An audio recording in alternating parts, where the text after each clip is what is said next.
आज मैं होटल के एक रूम में मौजूद हूँ because tomorrow I have to appear before the honourable Lahore high court Lahore और एक अपील अगेंस्ट एक्विटल में फॉर द कंप्लेनेंट मेरी अपीयरेंस है।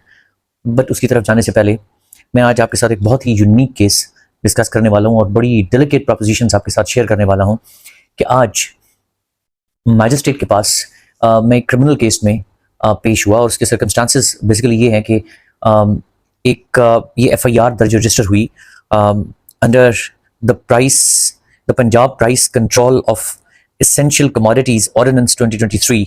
उसकी सेक्शन 10 के तहत ये FIR दर्ज रजिस्टर की गई 2 यंग चैप्स के खिलाफ और एलिगेशन ये था कि वो बेसन बेच रहे थे 320 रुपए में, वेयर एज उसका जो गवर्नमेंट की तरफ से मुकर्रर करदा रेट था वो था 300 रुपीज़। सो सिर्फ 20 रुपीज़ ज़्यादा प्राइस चार्ज करने की वजह से उनके खिलाफ ये क्रिमिनल केस रजिस्टर किया गया और ultimately report in section 173 was also submitted before the magistrate. और चूंकि उनमें से एक बच्चा स्टूडेंट है और दूसरा अब्रॉड सेटल है और ऑब्वियसली उनका फ्यूचर एट स्टेक है despite the fact that they weren't involved, तो एनीवेज पुलिस ने उनको चालान कर दिया। तो जब हम मैजिस्ट्रेट के सामने पेश हुए तो एक सिंपल रिक्वेस्ट की कि इस केस में दे शुडंट बी ट्राइड, तो उनको बरी कर दिया जाए। तो obviously we were confronted with in question by the honourable जज, और वो ये था कि अब मैं अभी तक चार्ज ही फ्रेम नहीं हुआ तो मैं क्या कर सकता हूँ। सो हमारे पास बड़ा इसका अप्रोप्रिएट जवाब था और वो ये था कि अंडर 249A CRPC। अब 249A CRPC क्या है कि उसकी कुछ कंडीशंस हैं और वो कंडीशंस ये हैं कि वो तब फाइल की जाएगी, नंबर 1 अगर आप ये समझते हैं कि वो चार्ज इज ग्राउंडलेस, और सेकंड बहुत important, there is no probability of the accused being convicted, कि अल्टीमेटली अगर कोर्ट उसको ट्राई भी करे और ट्रायल में प्रोसीड भी करे तो कन्विक्शन के कोई चांसेस नहीं है, keeping in view the material available on the racket.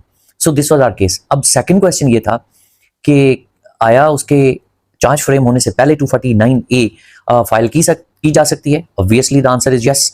और दूसरी तरफ जाने से पहले जो हमने प्रेस की 249A, उसमें 2 बातें जज साहब को रिक्वेस्ट की कि नंबर 1 249A की पावर्स इन्वोक की जा सकती हैं even before the framing of charge, और इसके ऊपर अगस्त सुप्रीम कोर्ट ऑफ पाकिस्तान की एक जजमेंट है PLD 2024 supreme court 1152।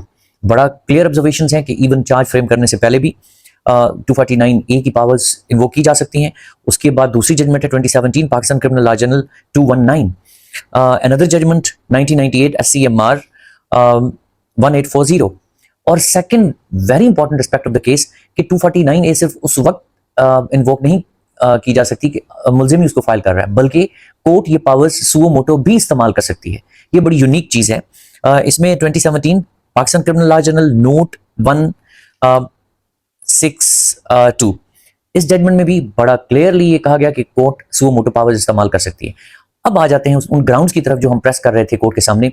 Ground number 1 was कि जो प्रोविजन जिस ऑर्डिनेंस की अप्लाई की गई वो ऑर्डिनेंस कहा गया the Punjab price control of essential commodities ordinance 2023, despite the fact कि ये ऑर्डिनेंस रिपील हो चुका और 2024 के अंदर एक the Punjab price control of essential commodities act 2024 आ चुका है और उस एक्ट के अंदर उसकी सेक्शन 23 बड़ी क्लियर है इस बारे में कि ये ऑर्डिनेंस रिपील हो चुका है, और इसके बावजूद FIR के माथे पर यह सजाया गया। जो सेकंड ग्राउंड है कि इस बात का कोई प्रूफ रिकॉर्ड का हिस्सा नहीं बनाया गया कि आया ये शॉप के ओनर्स कौन है और उस वक्त वहां पर शॉप पर कौन अवेलेबल था। उसके बाद बहुत इंपॉर्टेंट ग्राउंड कि इस बात का कोई प्रूफ सफा मिसल पर नहीं लाया गया कि कोई कस्टमर जिसको इन्होंने ज्यादा रेट के ऊपर कोई कमोडिटी सेल की। And second very important thing is कि वहां पर उसी एक्ट के तहत जो शॉपकीपर है वो एक लिस्ट आवेदन करने का पाबंद है। क्या कोई ऐसी लिस्ट वहां पर मौजूद थी जिसके अंदर 300 के बजाय उसके प्राइस 320 तहरीर की गई थी। So these were the things and these were the points जो कि हमने प्रेस किए ऑनरेबल कोर्ट के सामने और जिस पर कोर्ट ने अपना फैसला रिजर्व किया। और 249A CRPC में ये जजमेंट्स जो मैंने रेफर की इस हद तक भी बड़ी क्लियर हैं कि 2 पॉइंट्स देखने हैं, कोर्ट ने प्रोसिक्यूशन को भी समाप्त करना है और अक्यूज्ड को भी समाप्त करना है, और देखना है कि क्या चार्ज ग्राउंडलेस है या नहीं। ये बेसिक और बुनियादी ग्राउंड्स हैं जो प्रेस की जा सकती हैं 249 में। सो दिस वाज द मैटर। तो आई थिंक कि आपके साथ ये शेयर किया जाए, और ये जो हमारे यहाँ एक कंसेप्ट है, हमें हमेशा लॉ को इंटरप्रेट करने के लिए या कोर्ट्स को और ऑनरेबल जजेस को हमेशा डायनामिक अप्रोच अडॉप्ट करनी चाहिए। इसलिए कि जब 249 डजंट मीन कि सिर्फ अक्यूज ही फाइल करेगा, अगर कोर्ट भी समझती है कि ये प्रोसीडेबल नहीं है, it would be a futile exercise to go for the trial, तो then if the accused is seeking immediate emancipation from the groundless charges, तो उसकी ये रिक्वेस्ट एक्सेप्ट कर लेनी चाहिए, अदरवाइज कोर्ट खुद ये पावर्स इस्तेमाल कर सकती है।